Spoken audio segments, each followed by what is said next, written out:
All right, sometimes these old fans in the Fiat Spiders get inefficient. They're just worn out. And we're gonna replace it with this fan kit from Vicks. And as you can see, I've already removed the radiator.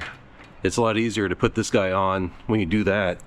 And if you don't know how to remove the radiator, it's actually really easy. It's just held on by these two little studs like right there. Of course, you gotta undo your hoses and stuff, but yeah, it's actually really easy to take the radiator out of these guys. So Vicks actually sells a mounting bracket where you can mount the fan on the bracket and put on the radiator, but they actually recommend their fan kit that mounts directly to the radiator because the bracket actually kind of occludes the fan a little bit, and it also has a smaller fan. Like this is a 14-inch fan, the bracket only supports a 12-inch, and getting the fan closer to the radiator also helps too. The bracket kind of stands it off a little bit. All those combined are gonna improve the cooling. The first step in all this is to put these little feet onto the fan. They kind of press down into these slots here, and you really gotta press them down in there good and tight. Once you get the feet on there, then you take these little foam pads and you peel off the little sticky back on it, and then stick the foam pad on the foot. And hopefully that tiny little pinhole right there, you can poke the little mount thingy to it. And of course do that on each forefoot. All right, the way these little mounts work, they're almost like zip ties in a way, but they have these little springs.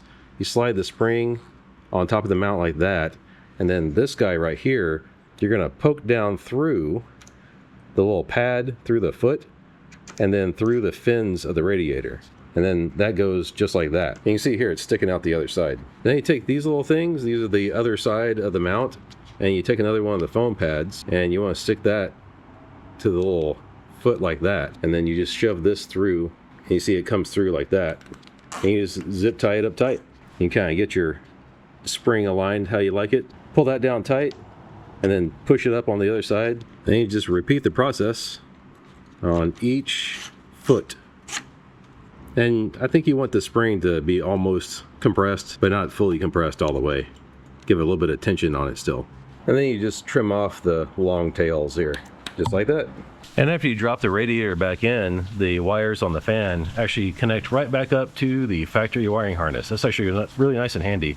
I think I'm gonna get some electrical tape and wrap around this right here though, just to make sure it's nice and safe. And then we'll probably just zip tie this somewhere so it's not flopping around into the belts and whatnot. Oh, and here's another good tip for you guys. When you're draining the coolant, get some of these big pans from Home Depot. They're actually for mixing concrete. They're actually cheaper than the pans you get from AutoZone and whatnot, and they're a lot bigger, so less of a mess for you. One of the nice things about using these flush and fill tees is you can put a big funnel on it, and as you can see, like we're getting bubbles out of the air system just by running the car.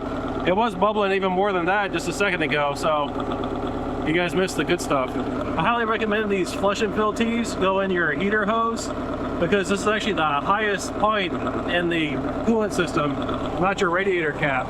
You can't really bleed it from the radiator cap. You have to bleed it from up here. Got a few more bubbles coming up, revving the engine just a little bit. You really want to do that until your thermostat down here opens up. You can tell the thermostat opened up because whenever this hose right here gets warm, I was playing with the lower radiator hose right here. Sometimes you can get bubbles to come out just massaging the hoses too. And of course you want to make sure the new fan comes on as well. And I didn't catch it on camera, but once everything's all warmed up, you want to shut the car off and let it suck back down as much coolant as it can from the funnel. It usually just takes like 10 minutes for it to cool off and retract back down what it needs. And then you just close off the valve on the bottom of that funnel and you don't make very much of a mess. There'll be links to everything down in the description below. Well, that's all there is to it. Thanks for watching.